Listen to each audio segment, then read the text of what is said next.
Hello, everyone, and welcome back to the show. This is Reservations, and I'm Jeremy Blair. And I'm Rain Whalen.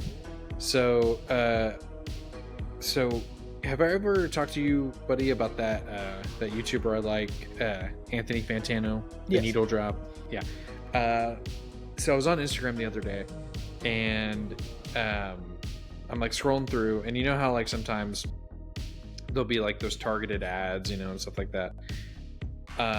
Well, one of his came up, and it was essentially him just saying how like Paramount paid him to go see Better Man. Oh no.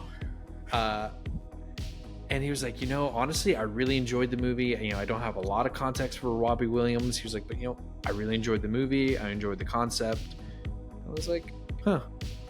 I guess they can get everyone now. Well, I'll tell you this. Okay, since we're on the subject. Okay. I thought the concept was interesting when I first heard about it, and I saw the trailer, and I go, I have no idea who this person is, right? And so I looked him up, and I looked up his music, and it is, without a doubt, some of the most uninspired, boring, AI generated, just boring bullshit. It's bullshit. I hated it. I was listening to it, I go, how is this popular? Listen, I don't want to put all British people in a box, okay? But are British people, are they just like so desensitized to mediocrity? Because it is at best dull. It's okay. I was looking up. Our audience consists of 1.1% UK listeners. So first off, incredible that anyone listens to us at all. First off, but in the UK, listen, guys, I'm a big fan of the UK. Right? It's whatever. I don't understand beans and toast, but other than that, I mean, it's, you know, they're cool. I've seen, you know, Luther, you know. Stop it. No.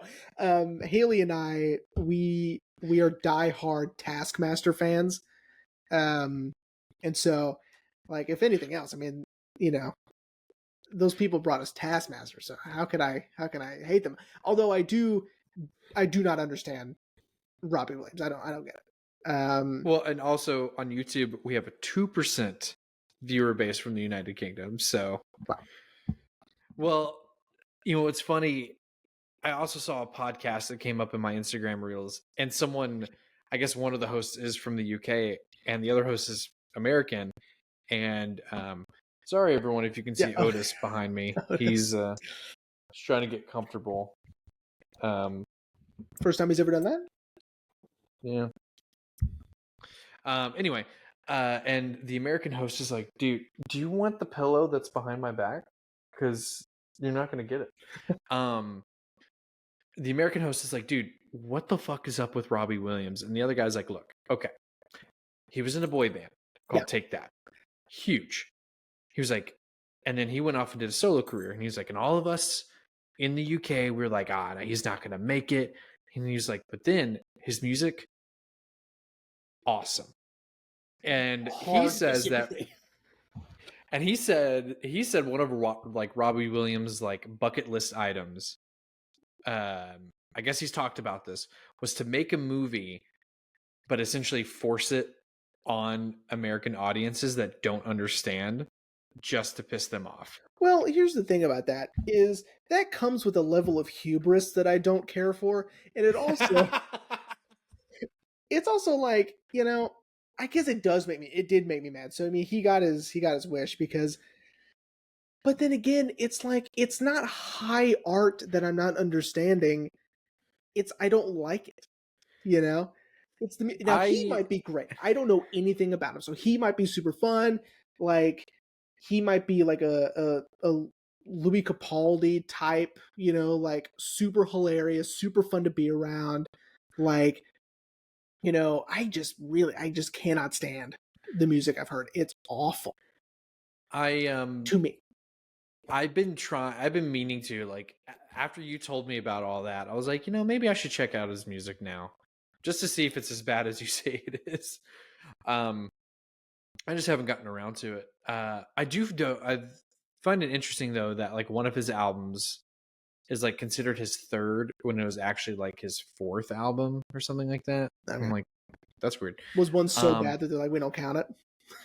I don't know, Would make sense. but I do kind of want to see the movie just because I find it interesting, this sort of biopic, but instead of like, like this will tie into the episode, the Elton John biopic of having someone else completely play Right. um the subject. They're having him as a CGI monkey. Yeah. Yeah. Which Well, I and guess is fine. I I I don't. read somewhere that Robbie said he felt more like a performing monkey a lot of his time, like in his career. But here's what's also interesting. Sorry, everyone. We'll get off of this in just a second. Um, is they did hire a different actor to do the motion capture and voice of the Robbie Williams, and Robbie Williams is narrating the movie. Mhm. So I just don't understand why he couldn't have done the motion Oh, capture. it's not him in the mocap suit? No, it's not Oh, him. that seems like a missed opportunity. I know. If that is true. It does, that doesn't make sense. Yeah, I recommend, if you want to be as mad as I am, about it, or I guess just, I don't know. I guess I'm not angry necessarily. I'm baffled that people think it's good. Is the song called Rock DJ. It's one of the worst songs I've ever heard. It's just, it's nothing. It's nothing, you know? Um, uh, um, I don't. but apparently the movie's doing pretty good. I disagree. So, I heard that it's only made $1 million in the U.S. oof. and it's only made 10 million worldwide, and it cost over $100 million to make. So, Well, I didn't say in the box office. I said oh commercially. no, I'm sorry. Because like right now, or critically, because right now it's got a certified fresh 88% on Rotten It's Tomatoes. So insane. But whatever, you know what I mean? Well, who cares? I don't have to like everything, and I don't. That's obvious. Um, like I saw a clip. Oh my god, Rain. We'll get to the movie in a minute. Again, it's like there are moments where I feel like it's a prank. Like okay, this is an elaborate, prank. It's like, for instance, like when I heard Rock DJ for the first time, the only time, uh-huh. I listened to it and I go, oh, this is a joke because it's not good, you know. Uh-huh. Because it's just so uninspired and so dull and so boring and vanilla and nothing, right? And then I saw that the movie Emily Perez won Best Comedy or Musical at the Golden Globes, and then I saw a clip of it, and then again I found myself going, "Oh, this is a joke. It's a prank. Like this isn't real. Like this is a comedy sketch because it's so bafflingly stupid." And I couldn't believe it what I saw. I was like, this won, and I haven't seen Wicked, but it won over Wicked. Like it beat Wicked. You know what I mean? Okay, no, that's insane because Wicked was fantastic. And Wicked is I have established seen, IP, so yeah, and I um, have seen Wicked. Wicked's fantastic. will I see Emily Perez? Probably not. Although maybe one day, if I find myself being morbidly curious, I'll watch it just to see. Like maybe I'm missing something, but and again, I've only seen a few, like maybe a minute of it. Maybe 2 minutes. I Yeah. don't know. But the 2 minutes I saw, it was I couldn't believe it. I just thought this isn't real. This is dumb. This is SNL, and they're really stepping up their game because it was really good. It's really funny because it was bad. But no, it's probably real. I don't know. Uh, Yeah. Anyway, well, with that being said, everyone, Jeremy, what are we talking about today? well, Rain, today We are discussing the 1975 biopic um, of John Waterwitz's bank robbery, um, starring Al Pacino, Dog Day Afternoon. Now we should also mention this is your last pick of the season. It is. We're getting close to wrapping up season 10. I know, right? And I gotta say, man, what a very interesting movie for your last pick before your end of season series. Yeah. Not interesting in a bad way. I want to get this out of the gate now. I really enjoyed the movie. Mm-hmm. I mean, of course I did. It was fantastic. But just interesting in the context of like kind of what we were talking about at work today and everything I've read about at the movie and the actual case and things like that. But since this was a first watch for me, do Yeah. you happen to remember the first time you ever saw it? Or if you can. I don't know if I can. More than likely it was in high school, probably. Okay. Maybe. Because I remember I watched a lot of like I watched a lot of really cool movies when Netflix first started their streaming service. And that was in high school. I remember the first movie I ever watched on Netflix and the streaming service was Taxi Driver. Nice. And maybe Dog Day Afternoon was on there, or I watched it during like Turner Classic Movies 31 Days of Oscar, where they show not only classic films but also contemporary films that have been nominated for Academy Awards during, I think, March is when they usually do that. And so I may have saw, that's where I saw Who's Afraid of Virginia Woolf for the first time, and American Beauty, and that's back when we had DVRs, and so I would just like go down as far as it would let me go through the month and just start clicking record and scheduling like all of these recordings, which is weird because DVRs are still what I think to be pretty state of the art. I think DVRs are really cool, but now I guess they're super old fashioned, I suppose. Well, I mean, hang on, everyone. But some streaming platforms still use the term DVR. Like when I was working at AT&T selling DirecTV Stream, you know, I would say like, oh, you get unlimited DVR recordings. Okay. So how is that even possible? Anyway, never mind. So I probably watched it there. And I remember just being, at that time, I was always really surprised when I'm really enjoying a movie that's a little bit older, and that, you know, I wanted to like it, and I'm surprised that I am liking it. I am enjoying it. It's not just me being, you know, forcing myself to like it because it's older, because it's Academy Award nominated, or because it has Al Pacino in it, or whatever. Like I was genuinely enjoying it, and then it wasn't until like last week when I watched the documentary about John Waterwitz. Jesus, man. And from my understanding, they pretty much nailed it, with a few exceptions, and we can go over that later. But yeah. But yeah. Well, buddy, would you like to tell everyone what this movie is even about? Sure.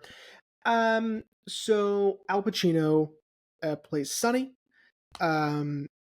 Sonny is, it really just jumps you right into it. Sonny, yeah, and a couple of his friends, Sal and the other guy. There's no way you remember. It was another S name. Okay. Keep talking. I'll keep thinking. That's fine. So they walk into a bank during closing hours, and they wait for the last customer to leave, and they stick it up. Okay. And what is supposed to take just a few minutes ends up taking hours, because they end up, you know, getting stuck in the bank because the cops are called, and now they've inadvertently taken hostages, and Sonny takes it upon himself to make it a crusade, and go ahead, Stevie. Stevie, right?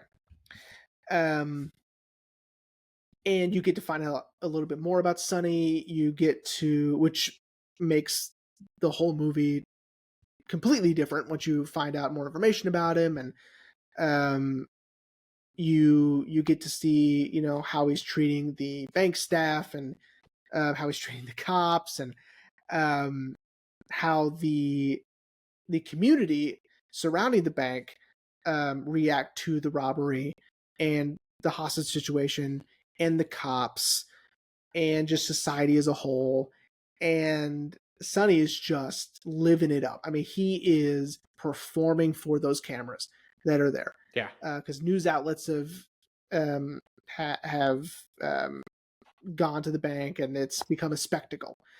Um, Eventually, they leave the bank. They're told they, you know, get to go on a plane, and that never works. I don't know why anyone ever believes the cops when they say that they'll get a plane or a helicopter or any sort of transportation out of the country. I don't understand why people believe that, but it's fine. Um, and people die, people get arrested, and people get the surgery they want. And that's Dog Day Afternoon, basically. Yeah. Yeah, man. I think a good place to start would be the actual heist because, Yep. again, like you said, I love that we waste no time with the heist. Yep. That Sidney Lumet wasn't like, well, let's show them being like, okay, we're gonna rob the bank. And as we've talked about in previous heist films, a point that you always bring up is, you know we have to know the plan, that Mhm. way we know when it goes wrong. And we don't know the plan at all, and we just jump right into it from Yeah, the jump. it is a unique take on it because you're right. We don't know the plan yet. Um, we we are given so much context that it is not going well. Yeah. They're nervous. They're stumbling. They're not organized. They don't know what they're doing. They keep Stevie bails at the Stevie very bails, beginning. which happened. Um, the guy did leave. I don't think his name is Stevie, but he did leave. Um, he bailed out at the last minute. Um, and so it was just him and Sal. By the way, I keep saying Chazelle. I don't know if that's how you pronounce it, but it doesn't matter. John Chazelle, the real Sal, was 18 years old uh, when Ah, when it is robbery. But you know, how are you going to say no to having John Chazelle in your movie? So yeah, um, especially after, like we might be kind of Cazelle. I don't teased, know. last week, after you had Pacino and him playing brothers. So it's like, man, they've got good chemistry together. Let's put them together in the same movie. Right, and I don't even know if they at the time, they probably did, knew that the real robbers. John took them to go see The Godfather right before they robbed the bank. Because it had just come out um, when Wadowitz and Sal and whomever were Yeah. going to rob the place, and so they're like, "Oh, let's go see this Godfather movie." And that's cool if they were able to go see a like a over 3 hour movie. I mean, it's crazy; it's so long. Um, Yeah. and to get psyched, before the bank robbery, they wanted inspiration, Even though there's not any heist moments in that movie. Nope. No, there's not.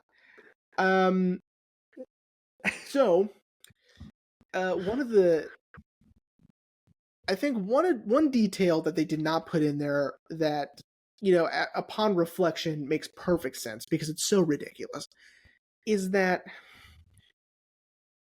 John brought the gun that he would use. He brought it in a novelty Wrigley's gum package. So it was a gigantic novelty Wrigley's gum pack box. Okay. Okay. And he brought that into the bank. That's what he smuggled the gun in with. And he said that he's like, oh, like if you walk in with a box, they're going to be suspicious. But if you walk in with this, people think you just bought it and it's pop art. It's like Warhol, and I feel like that would be more suspicious. It's definitely not inconspicuous. Um, Yeah. and so, like, I think if Pacino had walked in there with like a giant Wrigley's gum pack, you know, that would have been insane, and you wouldn't have believed it. Also, I think is another part of it. Yeah. But yeah, um, so yeah, a lot of things they did get correct. The documentary actually didn't spend too much time on the heist, or the robbery, which I thought was really interesting, because it's why we're talking about this guy in the first place. But his life is a little more interesting in general. But um, um, I'm just gonna go ahead and get this out of the way because I already told you today. I started watching the documentary, The mhm, Dog, um, but I couldn't get over, and I apologize. I know John's been dead for a while. yep, I couldn't get over his bottom teeth being so far apart. It was bothering me poor so guy. much. And I was like, I can't do this, man. And also, I'm going to be perfectly honest, he was gross. Yeah, he is. And Hmm.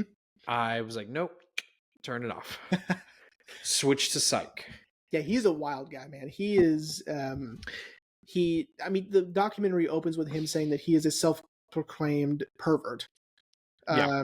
and that he just you know he's always after sex, whether it be with men or women, mostly men. Um, Even though he was married to what's her face for a long time, um, and he has two kids and whatever. So Yeah. that part is also true. Um, what they did and what Pacino did, um, specifically, I guess, or maybe it was Lumet's decision, was they really toned it down. They really toned down his personality. They toned Mm-hmm. down his homosexuality for sure. Because there are recordings of him on the phone with the cops and with the hostage negotiator, and he talks about being gay a lot. So, um, Do you do you think that was a decision to, you know, to ground the film, to make it, I mean, obviously it's based on a true story. Do you think it's because the real story is so unbelievable? They're like, we need to make this somewhat believable. well, I think in my eyes, it's in my opinion, it's a way to make Leon's reveal a little bit more shocking because you're not expecting it at all. Mm, When mm, Leon mm-hmm, shows up, mm-hmm. you're like, "What is going on?" You know. Yeah, Um, he's said to bring his wife, and that is clearly a man. You know, yeah, but of course, during the newscast where they were talking about how they had a ceremony and all of the bridesmaids were men, and Leon had this beautiful wedding dress. All of that is true also. Um, so that part is obviously legit. Y- Again, they just toned him down. They made him a little bit more of a rebel in terms of like bucking against the establishment, and like um and really making a spectacle out of the robbery and the hostage taking, um which he also did. I mean, he's a little bit out of his mind. um yeah. Like I said, I didn't make it far into the documentary, but yeah, I could tell. I'm like, this dude didn't. I guess probably didn't need much convincing to be like, yeah, let's rob a bank, even though he's the one that it was his idea. Um, but you're right. Yeah, I think what Pacino did is made, you know, I was getting the suspicion, and yes, they say it in the film, but he wasn't really trying to hurt anyone. Um, no. at least the version that we see in the film. He is somewhat caring. Like when Howard, the security guard, is having an asthma attack, and he's like, "Well, he's got to be the one to go." Yeah. You know, and then when later on Mulvaney starts to go into diabetic shock, he's like, well, like here, like I got a doc let me No. get a doctor for you. Um, yeah, I do feel like kind of what we were talking about today before the show was that Pacino plays him more. I already used the word grounded, so I'm not going to use that one. But sort of more, Maybe reserved, you know? yeah. Yeah. And again, I said it to you today, like a little bit more believable. You know, definitely you could tell he's a first time crook. Um, you know, Well, definitely first time bank robber. That's for sure. yeah, for sure. Um, but but you're right. When he's talking to the cops, he's a completely different person, and I think that's because, like what you're saying, is he kind of loves the spectacle that He this is loves. bringing on. Yeah. Um, but also, he feels like he holds all the cards against the cops, Yeah. even though he's not this, I'll kill them all if I don't get my way kind of bank robber, Hmm. you know? I mean, he did say that to them, but it's not true, right? He's not actually. Yeah, Um, which I do love that Sal's like, did you mean it? Because I'm ready to do it. And you could tell Sonny's just like, oh, okay, Sal. Yeah. He's like, I mean it. I'll do it. And he's Sal's like, crazy. yeah. Like, cool. Yeah. Like, I also felt really bad for Sal because, again, either it's John Chazelle or John Cazale or however he said. He is just incredible. He is so magnetic to watch. Um, I I felt so bad for him because they were only supposed to be there a few minutes. yeah. If it weren't true, I wouldn't believe it. That it just went so catastrophically bad. They walk into the bank. He can barely get the gun out of the box, and the Stevie leaves. And Yeah. then the cops get called, and they're stuck there, and there's not that much money in the bank. And um, what I also found interesting, which is also true, is that John Wadowitz used to be a bank teller. He did that for a long time. He did it for like 8 years. Hmm. And so that's how he was able to go, nope, those are fake. Those are trackable. That's decoy money. That's going to set off the alarm. He knew all of that. He worked at Chase, and he robbed at Chase Manhattan. Yeah. Um, it is not. It's not a Chase in the movie. I'm sure they couldn't get the permission for that. Yeah. I would assume so. And I'm sure Chase probably didn't want to be like, no, you're not making a movie about something horrible that happened to one of our branches. Right, of course. But yeah, so because he does have a lot of competency with some of this stuff, like he's not a complete idiot, you know. Mm-hmm. He's just sort of like he's just out of his depth because he doesn't know what he's doing, Yeah. and and I don't know. He seems genuine enough that I think that's why people sort of some um like some of the tellers are sort of like okay with him being there, and like it sucks that they're being held hostage and they literally can't leave, and their days ruined, their nights ruined. But other than that, they're not having the worst time. Yeah, man. Yeah, especially because he gets them pizza and gets some Coke and Tab well, or here's Dr Pepper.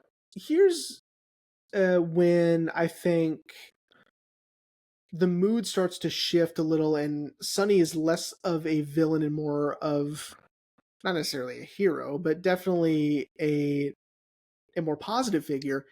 Is when he lets a security guard go. Mm-hmm. Sylvia runs out there with him to tell him that he's not one of the robbers. He's a security guard, and he's having an asthma attack. And then the cops try to lure her out and be like, "You can come with us. Like, you're out."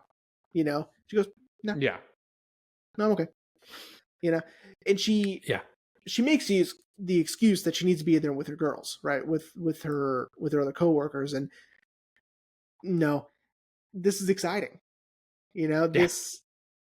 this is probably the most exciting thing that's ever happened to any of them. and they want to be Well, a part of and it. The cameras are there. It's exciting. It's fun. They're on TV, and the with the news and the cops and the danger and it's exciting. yeah, yeah, because I was gonna say, she's getting interviewed while Sonny's screaming at the lead detective about how they just arrested Howard. And the lead detective is all like, you're supposed to tell me that you're gonna send someone out. You just send someone out, Yeah, And reporters are hanging out from the window, like interviewing Sylvia, and she's just having the time of her yeah. life. Yeah, he's got us in there, but we're fine. Um, So, uh, what I think Sidney Lumet does that is just perfect, is creates the world that we're in. mhm, So what he decided to do, which I thought really lended to the authenticity and almost documentary-esque style of the filmmaking, was having multiple cameras shooting at one time, so as not to worry about continuity errors. So there was a camera at across the street. There was a camera, I think, on the street, and then there's a camera in the bank and around the bank. And so when things would happen, they were all filming at the same time, so we can get coverage of everything. So if he were talking to the cops and they were at I think it's a barber shop across the street, mhm. it's all happening at the same time. So we're not having to worry about continuity. We're not having to worry about, stop, reset, remember where you were, remember what you said, blah, blah, blah, all that stuff. Um, Yeah, it lends the authenticity and the rawness of the moment of the film.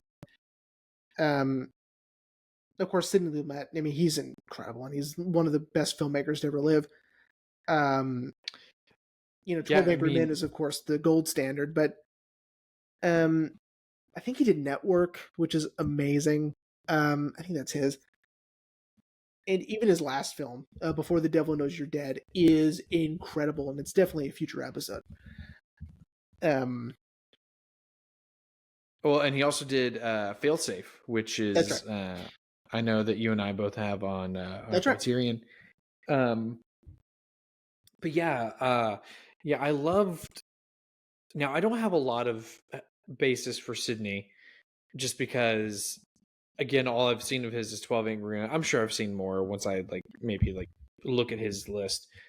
So for me, going from 12 Angry Men to this, yeah, it's a huge jump, but also I just love that he doesn't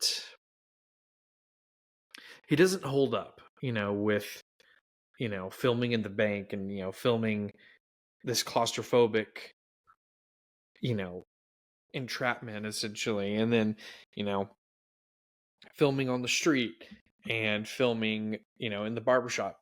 It reminded me a lot of, and of course this movie came after, but Do the Right Thing, of what Spike Lee was doing on the Mm-hmm. street and in the pizza shop. It makes me wonder if he saw Dog Day Afternoon and was like, man, I gotta do something like that. Oh, everybody saw you Dog know Day Afternoon. Spike Lee saw yeah, Dog Day Afternoon. yeah. um, uh because the sense of claustrophobia, and also the heat, which is something that Spike Lee did expertly in Do the Right yeah, Thing. That we feel the heat coming off the street, yeah, we feel the heat in the branch, in the bank branch, and it's just it's so expertly done. yeah. It creates a raw sense of atmosphere, and and especially in the bank where they turn off the air conditioning. You're right. It's that you can feel it coming off the screen. I mean, it's so hot in there, and then tensions are rising, and are the cops trying to come through the back window? Mm-hmm. One of my favorite moments in the film is when the rifle goes off, when he shoots the rifle out that back window. Lumet gives us in the bank, crowd, cops, more crowd, all their reactions to that one gunshot. Um, Mm-hmm. because it's a monumental moment. The gun hasn't gone off yet. This is the first time. And so now they don't know what the fuck is going on, because they're like, is it a hostage? Is it the robbers? Who is it? What's going on? right? Yeah. It's it again it heightens the tension so much. I mean, just the way it's filmed is so good, and I love the aerial shots that sort of mimic that like a police helicopter, um, Hmm. and just that surveillance and that that bird's eye view is really cool. And then you can see like how much of a commotion he's made. Yeah. Um, and again, I think the performances with Pacino and with Chazelle, whatever. Um, Again, I love him so much. I wish I could remember his name or know how to pronounce it. Um, the fact that their dialogue was mostly improvised.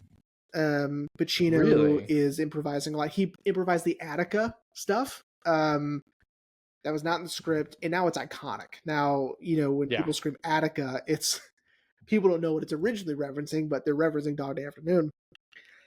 Um, it's my understanding that Attica, I should have looked this up to remember or to remind myself, was a prison that was charged with police brutality or guard brutality or something. You can look this up if you want. Um, Yeah, I'm taking a look. Yeah, it was a prison riot in 1971. yeah. Oh, which makes sense. Yes. So this takes place a year after that. So Yeah. um, that makes sense. But yeah, let's see. So here's something fun, in that I'm sure you noticed as soon as the movie started, is it begins with Emarina, which is a Elton John Yeah. song, which is one of my favorite Elton John songs. Um, so originally, the editor had just put that song in as a placeholder while they edit, because you're allowed to do that. You can put whatever song you want while you're editing the film, just so you know a song goes here, just for Hmm. pacing purposes, and just so you can piece it together with what you got. When it came time to finish it, they took it out, and um, Sidney Lumet loved it so much, and he missed it being there, that he acquired the rights just to have it in there, because he goes, "No, you nailed it." Uh, because again, it gives a sense of a time and place. Um, it's relatively soft and upbeat. It's soothing. Um, it's like the calm before the storm, you know, Yeah. especially with the shots Which, of Brooklyn.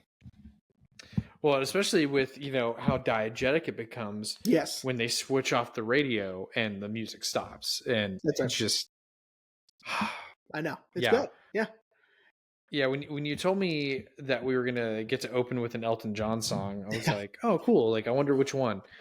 Um, I'm glad I did not know going in, um, because this is definitely one that I feel. I wouldn't say it was underrated, but it's what underappreciated for sure. Yeah, one that I definitely didn't know. Oh, I love it. It's one of my favorites. Yeah. Um, but yeah, sorry if everyone can hear that. That's our guinea pig Alfie. We got him these new toys since he's an only child now. Um, and they clip to his cage so he can chew on them. And Going yeah, nuts. he's choosing the absolute worst time. Um, anyway, now I do want to talk about something. I feel like the movie, for a film made in 1975, that was very progressive, which was the handling of the reveal Hmm. of Leon. Sure. Yes, obviously people kind of like, snickered and laughed to Leon's face. But I felt like it was handled really well Hmm. and really respectfully. Um, and again, just very progressive for 1975. Um, Yeah, no, I agree. Yeah, so Leon, who, I mean, Princess Bride fans, um, would recognize uh, Leon. Chris Sarandon, Yeah, uh, dude, I recognized him immediately. I was like, hey, that's Chris it's Sarandon. like no way, Uh, Prince But Humperdinck. Um, Sidebar, can I be honest? You might be ashamed of me. I never realized he was married to Susan Sarandon. I never put two and two together until I was just happened to like just read up about Susan Sarandon. I was reading up about her, and I saw like that they were married, and I was like, huh, Huh. that makes sense. Yeah. Um, So yeah. Okay. So we're gonna talk about Leon for a little bit. So yeah.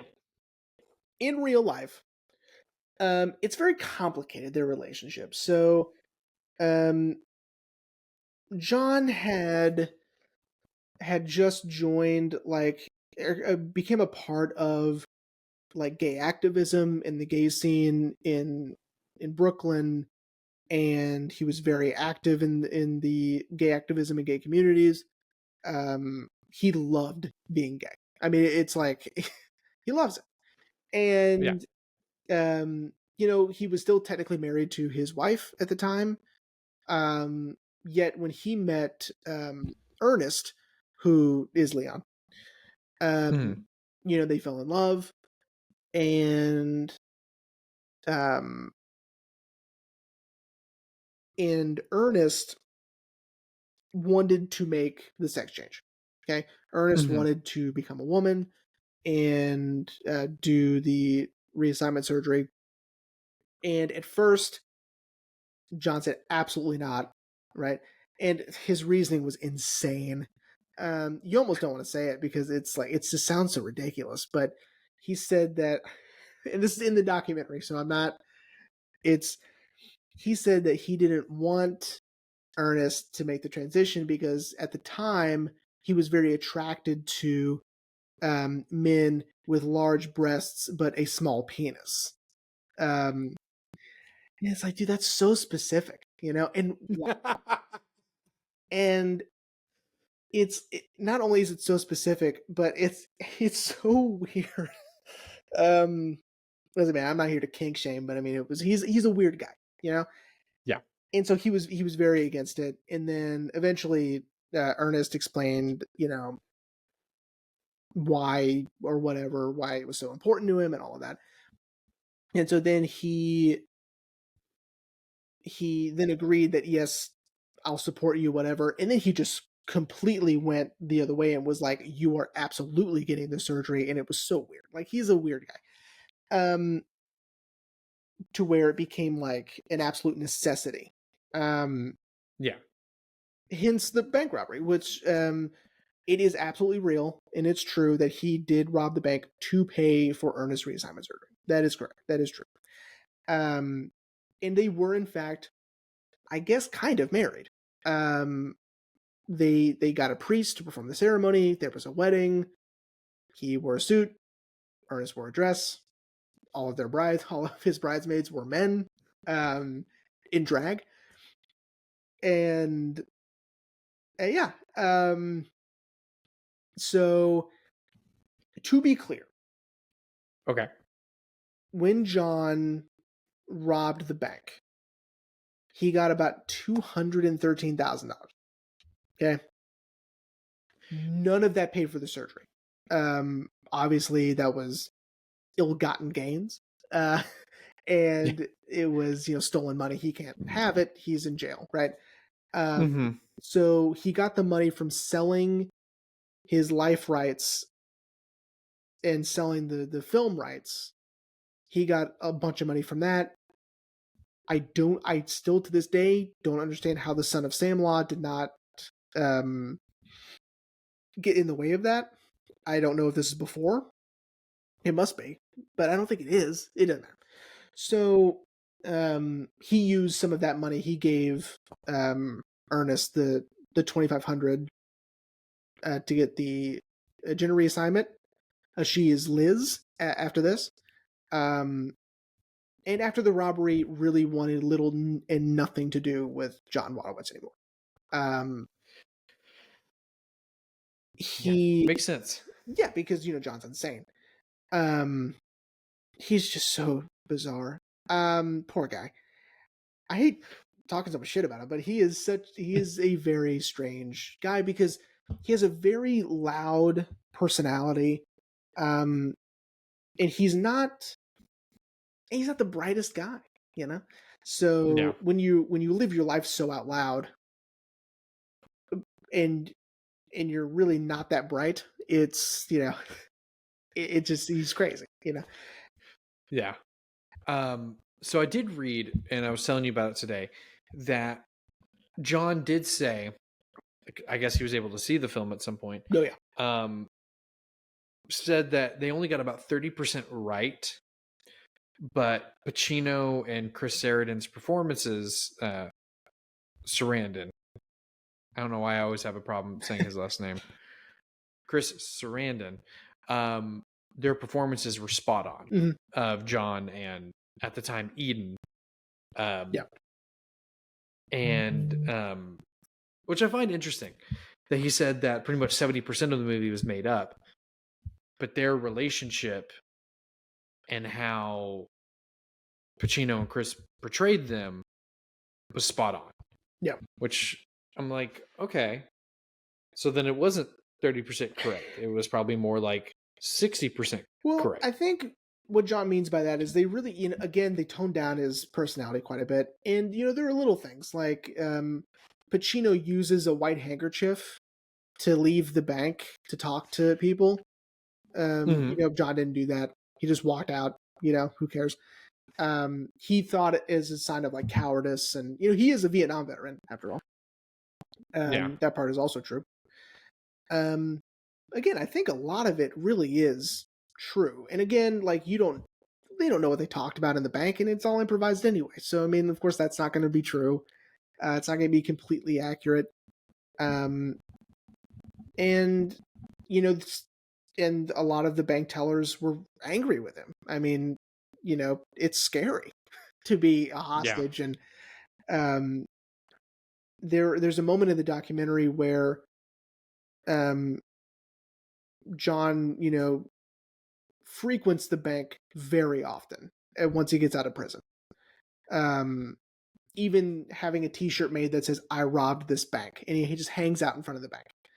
Um, you know, he he loves it, and I think they either invited or they interviewed one of the bank tellers, and were interviewing her about it, and she's like, I don't want to see him, I don't want to talk to him, I don't, it was scary, it's traumatic, you know. Mm-hmm. I'm glad he's having fun, but it wasn't fun for me. Um, and that sort of brought it down a little bit. It sort of brought it down to ground level, where it's like, right, he's very entertaining, but he did this really stupid, horrible thing to these people. Right. Um, Right. Even though it was made into a very successful and very entertaining movie, um, he's still very wrong for doing so. Yeah. Yeah. No matter how you justify it, wanting to pay for your partner's gender reassignment surgery, you know, I feel like robbing a bank should be at the bottom of that list, Well, you know? and to think about the time, also, I mean, there's a lot of, I would Mm-hmm. assume, a lot of, civil unrest and a lot of distrust of the police, and a lot of the everyday man finally getting back at the fat cats and the big wigs and all of that. Um, Mm-hmm. Also, getting some recognition and shedding some light on the gay community. Uh, Even though I would assume this would be, negative press, but apparently not. Um, I think and this was of the mind of any press is good press. yeah, in the crowd, by the way, Harvey Firestein is in the crowd of protesters with the Gay Alliance, uncredited, of course, um, which I thought was funny. Um, I will say, I do find it interesting that Sal took such offense to the news saying they were homosexuals, mhm. and he was like, "But there's not two homosexuals in here. I'm not a homosexual." And then, like, even going as far as telling the FBI agent you gotta tell them to stop calling me homosexual. I'm not homosexual. Yeah. Like he's so bothered by it, Well, yeah. I you mean, know. at this time, for sure. I mean that, like, don't confuse, because like that's his social life is over, right? His, Yeah, if anyone even suspects, it's 1972. yeah, that's It's true. incredible that John slash Sonny is so open about it. Hmm. And to say that he's open about it's an understatement. Um, because man, I mean, it's crazy. He loved it. Um, so, um, all right, a couple of people you might recognize. Um, Hmm. so I know you were thinking about. You had told me today, which is it's funny. I didn't even know if you did this on purpose, but you had mentioned starting Kimmy Schmidt. Oh Um, yeah. and Carol Kane is in Kimmy Schmidt. Um, Ah. she's their landlord. She's hilarious.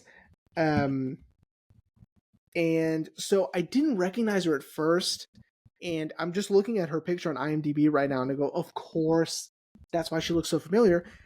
Miriam, who is played by Marcia Jean Kurtz, she is one of the main friends of Sarah Goldfarb in Requiem for a Dream. She is one of the women that sits out in front of the apartment complex, Oh and my god.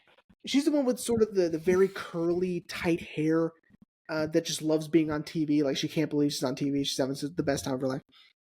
Yeah. Yeah, and it didn't even dawn on me that's who that was. Um, so that was pretty cool. I enjoyed that. Um, and I always think I recognize Penelope Allen from something, and I don't. I think I just know her from Dog Day Afternoon. um, who plays Sylvia, the head teller. Mhm. And um, it's my I think I read this somewhere that Al Pacino lived with Penelope Allen when he moved to Hollywood. Um, Ah. yeah, he left his parents' house. He moved to Hollywood. He lived with Penelope Allen for years, I think. She was like a surrogate mother to him.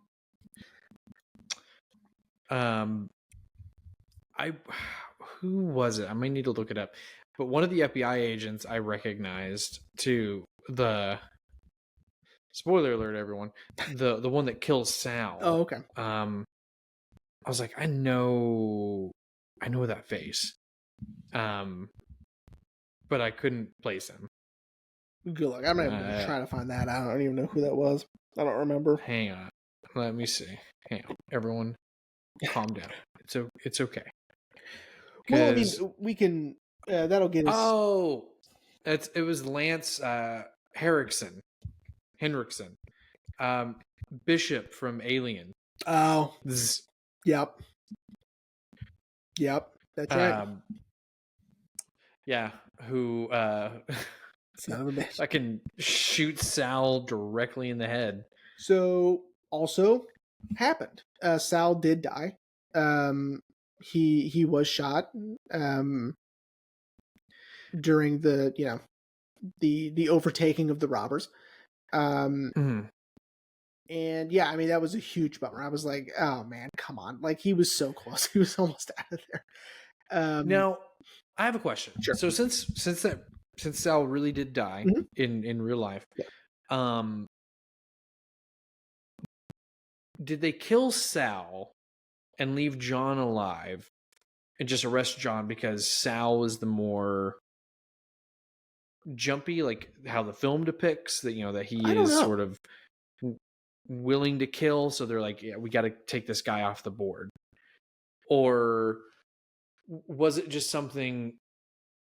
Do you think the FBI agents were like, we need to take the one of them needs to go out and one of them needs to go to prison? I mean, obviously that's the film's reasoning for it. I don't know I don't know the Mm-hmm. real story. They didn't Gotcha. really talk much about Sal, except that he did end up dying during the robbery. Um, which again, this is after hours and hours of this. I mean, imagine, jeez, I think it was like 14 hours. I mean, it was something nuts that they were involved with this robbery.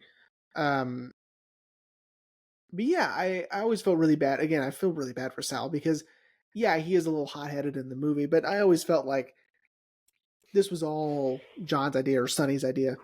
Um, and that Sal is just Agreed. being loyal and he's just trying to, get them out of this, however, whatever that looks like. Yeah. And again, I said in the beginning that there's something about their sort of, I guess, their naivete or their, they're not being, them not being so bright that they truly believe they're getting out of there on an airplane. I like, what are you talking about? Like, there's no way, Yeah. dude. Like, you think they're just gonna drive you to get on To a a plane? plane. You know, Yeah. To flee the country. that's crazy to Yeah. me. But of course, they're dealing with people who aren't really in their right minds at most times. Um, these two gentlemen, or at least I can speak for John because he's, I am now an expert in John Wadowitz now. Uh, he just seemed to just be naive um and sort of not really understand what's going on, and he doesn't truly understand negotiations and hostage situations, and he just doesn't get that that's not how it works. That Yeah. he is never going to get away with it. Um, Yeah. and it's You sort of know, thrilling, at the end of the movie, mhm. even though you kind of know where it's all going. Yeah. So can I say, um, I'm glad you mentioned thrilling. When the movie started and Stevie backs out mid robbery, and Sonny's like, what are you talking about? Like, I let out an audible chuckle because I was like, oh wait, is this a comedy? Like, did Jeremy trick me? Like, because everything I'd read about the movie, which I didn't read much, I just wanted to know little bits. Everything I read that said it was, a crime drama. Yeah. But that happened. I'm like, wait, is this actually a comedy? Like, has everyone gotten this movie wrong? Um, but I think it's because it's so ridiculous that it is funny that this guy backs out of the robbery mid robbery. I mean, Um, him opening the flower box to get the gun out and it getting stuck on the ribbon, and he's just not prepared. It is funny because he just doesn't know what he's doing. You know, oh yeah, Sal is the smoothest, just pulling it out of his briefcase. yeah, yeah. Almost like he did take something away from The Godfather. That's right. Um, um, but yeah, I'm glad that it's not played for laughs, but it is kind of funny. But you're right that the most thrilling, I feel like, comes in when Sheldon really kind of takes control Mhm. of the situation, when the FBI is sort of in charge. I feel like that's when it shifts to more of this absurdist thing to this is high stakes now. Yeah. Or maybe not high stakes, but shit's serious now and you need to take it seriously. And then of course, yeah, all culminating in that devastating killing of Sal, Yeah. and then Sonny pretty much just being forced at gunpoint to surrender. Like, hey, yeah, we killed your friend.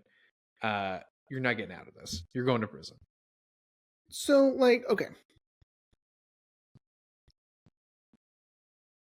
we can switch gears to talking about Pacino. Okay, Okay. this is my favorite era of Al Pacino. Okay, Okay. I love The Godfather, Godfather Part Two, Serpico. Okay, um, Okay. Dog Day Afternoon, of course. I just love this era. I like that he's a little bit more soft spoken. His voice is a little higher. His accent is really thick. Um, and I just like it. I don't know. I think that he has some sort of a vulnerability to him at this Okay. stage and at this age of his career, and um I don't know. He again, he has that sort of that gravitas to him, um and that authoritarian sort of level that he can get to, like what he does when he's out in front of everyone and he's shouting Attica and he's like screaming at the cops and he's yelling. But then when he's on the phone with Leon, we do have this sort of softer, um, gentler, more vulnerable side of him, and I think he does that so well in this early career. I think once we get to maybe Godfather Part 3 for sure, maybe Sea of Love, we're starting to lose that. And by I was gonna Glenn say, Ross, it's over. yeah. By then, he's the boisterous, you know, Bill Hader Yeah. impersonation of Al Pacino, and then of course, he agreed to be in Jack and Jill. Um, Now, yeah, well, well, not to say that anything post, no, no, no, no, like no. Cruising is bad. Like that's not what I'm saying. I like fucking The Insider, Donnie Brasco, Glenn Ross. Like we've even done that one. Insomnia. Insomnia, yes. I mean, all of these are excellent. Um, I'm No, but just I saying, see what you're saying. I see what you're saying. That like definitely early on in his career, he did a really good job of managing both sides of the coin. Like again, we'll use Godfather like part two. Michael being a father, but also being the head of the mob. right? You know, but then we get to you know, we'll use a movie we've done also, Glengarry Glen Ross, and it's the very boisterous, loud Yeah, Al Pacino that everyone has now made fun of for the last 20, 30 years. yeah, But I see what you're saying, that like even though there was a shift in his acting style, those performances weren't bad. It right. was just They're just different. yeah, I really appreciate the range in this young Al Pacino era. Again, not to say that Heat isn't the most incredible crime film of all time. That's not what I'm saying. I'm yeah. saying that, with this, with his more softer, more vulnerable, gentle side that he can switch to, especially in The Godfather, right? Because in the first one, he's slowly working his way into this business, Hmm. and before he really gets into it, that's what makes it so exciting, is that Yeah. he's naive, he's afraid, he's nervous, he's unprepared, all of that. Um, and we get a lot of that in this performance, and I think that it's great and it's amazing, and I really love the movie because of that. Um, and again, the accent, it's like, to me, it hits the ear like Gael Garcia Bernal speaking Spanish. You know, like him and Okay. Amores Perros speaking Spanish, or Y tu mama también, hits me in the same way as Al Pacino with his Brooklyn accent in the Uh-huh. 70s. I can't get enough of that. No, I see what you're saying. Yeah. No, I agree. I think Al has given us, amazing performances. And I don't think we should ever let him forget that he agreed to do Jack and Jill. Um uh Sure. Yeah. that movie, like that the fucking scene of him going incognito showed up on my Instagram reels. I was just scrolling through one day, I was just doom scrolling, and that fucking scene showed up. And I also forgot that Johnny Depp agreed to be in that fucking movie. I haven't seen this movie, so Um, I don't know. it's I'm horrendous. sure Don't it waste is. your fucking time. I have no desire to see it. But Al Pacino falls in love with Jill, who's being played by Adam Sandler. right. Okay. It's fucking stupid. That's silly. But the scene I'm talking about is he's at a Lakers game, and Johnny Depp sees him, and he's like, "What are you doing, man?"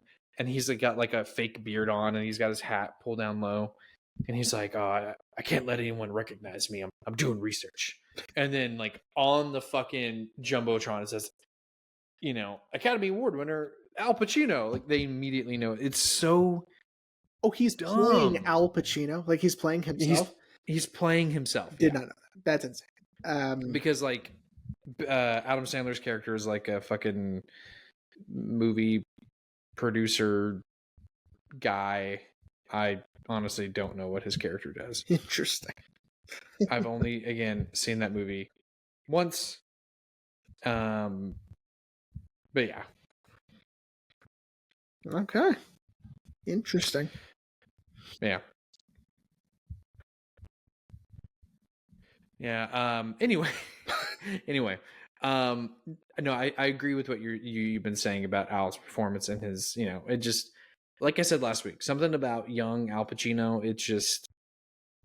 it's steak sauce. Yeah. It's truly great. So anyway, that's all I gotta say about that. Yeah. Well, with that being said, Jeremy, are you ready to wrap up? I am. Yeah, I'm glad you enjoyed it. I'm hoping we can do more early Pacino later on down the line. We'll see. Because it really is great. And eventually we'll probably do the Deer Hunter, maybe. Or maybe the Conversation. I don't know. I mean, anything for more John Cazale, Cazale, whatever. I really need to learn how to say it. Because he truly is great. So yeah, I'm glad you enjoyed it. It was super fun. So yeah. Try to get through the dog if you can, because it is nuts. I'm gonna try, man, but I can't. Just don't look at it. Just don't look at it. Just listen. But he's so gross. He is gross. He is gross. Or was, I should say. Was that's gross. That's like Bobby Lee's mom. She was such a fan. Was. That's. I don't like Bobby Lee, but that was so fucking funny that was. And Andrew's like sticking to it. Anyway, with that being said, so Jeremy, would you like to know what we're talking about next week? Which you already know. Yeah, but you go ahead. So next week, everyone, for my final pick of the show, we are finally closing the loop from episode 2 of this season. Next week, we are talking about Blade Runner 2049.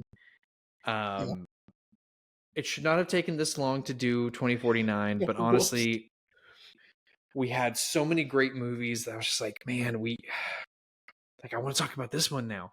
Not saying that 2049 is not fantastic. I think it is. It is the sequel we deserved to such a fantastic masterpiece. But I also didn't feel like it was time yet. I'm like, it's not time to do 2049. Now we have no choice. Yeah, especially considering we have to watch the short films too. We got to talk about the short films that bridge the gap between the original Blade Runner and 2049.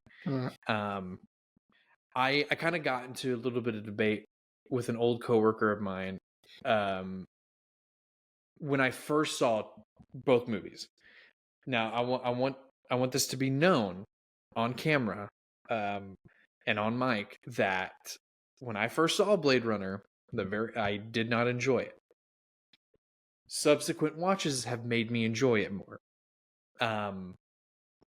And so he and I were going back and forth about how I thought Blade Runner was boring, but I thought 2049 was fantastic. And he was like, no, that should be the opposite. 2049 was boring. And I'm like, did we watch the same movie? But again, like I said, now that I've had subsequent watches of Blade Runner, I enjoy both films. And yes, Blade Runner is a masterpiece, but I think 2049 with Denis Villeneuve at the helm, it's a perfect movie. Sure. No, I think it's awesome. I remember seeing it for the first time in theaters. I was blown away by it. I thought it was so cool. It looks incredible. I mean, you can just watch it on mute, just marvel at the cinematography because it's incredible. I think it's Roger Deakins, I think. Did the cinematography? I can look that up. Because I think that makes sense to me. Well, I mean, it would make sense. Yes. If it was. Yes. Yes. Which completely makes sense because of how gorgeous it looks. Yeah, and I mean, you got Ryan Gosling's performance, which is great. Ana de Armas, Robin Wright. First time. I remember the first time this is definitely the first movie I ever saw her in, and I wish I could say that. First movie. Oh, that's right. You saw Knock Knock first. I did. Yeah, it's not good. She's great, but it's not a good. Yeah. But yeah, because Eli Roth wants Keanu Reeves to bang his girlfriend. I guess that was weird. It's a weird movie, man. I don't recommend it. Yeah. But yeah, it's so great. And again, I think this is definitely Denis dipping his toes in the sci-fi. I don't think if he would have made this movie, we would have ever gotten his Dune. Truly. You think so? I think because of this movie, he was able to go to Warner Brothers, which this was also produced by, and be like, give me money, I'm adapting Dune. And they're like, okay. Well, he had done Arrival before this, which is sort of low stakes sci-fi, I guess, in comparison. Oh shit, that's right, I forgot about Arrival. It's sort of lower grade sci-fi. So if he didn't do this, we wouldn't have gotten Arrival, and then we wouldn't have gotten Dune. Sure. It still traces back to this movie. You're right. Well, everyone. Well, we hope you enjoyed this episode on Dog Day Afternoon, and we will see you next week for Blade Runner 2049.